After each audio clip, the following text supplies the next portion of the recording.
পূর্ব মেদিনীপুর ঘাটালের পর এবারে দক্ষিণ চব্বিশ পরগনাতেও স্বস্তির বৃষ্টি। দক্ষিণ চব্বিশ পরগনার ডায়মন্ড হারবার, কাকদ্বীপ, রায়দিঘি সহ বিভিন্ন জায়গাতে ঝোড়ো হাওয়ার সঙ্গে অল্প বৃষ্টি কিছুটা হলেও গরমের মধ্যে স্বস্তি এনে দিয়েছে। সঙ্গে রয়েছে আমাদের প্রতিনিধি নকিবউদ্দিন গাজী। নকিবউদ্দিন, বিভিন্ন জায়গায় অল্প হলেও বৃষ্টি, কি জানতে পারছো?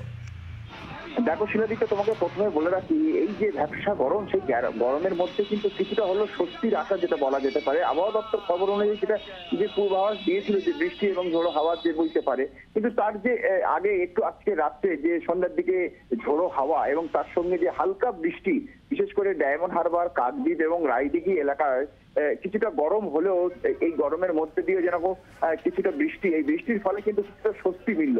কিন্তু এই যে এটা যতটা পরিমাণে বৃষ্টির প্রয়োজন, সেই পরিমাণে বৃষ্টি না হলেও যে মানুষের যে গরম, সেই গরমটা হলেও কিছুটা হলেও স্বস্তি পেল।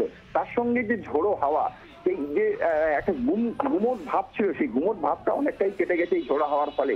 কিন্তু আবহাওয়া দপ্তরের খবর অনুযায়ী এবং এই যে বিক্ষিপ্ত বৃষ্টি এবং বিক্ষিপ্ত ঝোড়ো হাওয়া, এর ফলে কিন্তু আম বাঙালি কিন্তু অনেকটাই স্বস্তির নিঃশ্বাস পেল।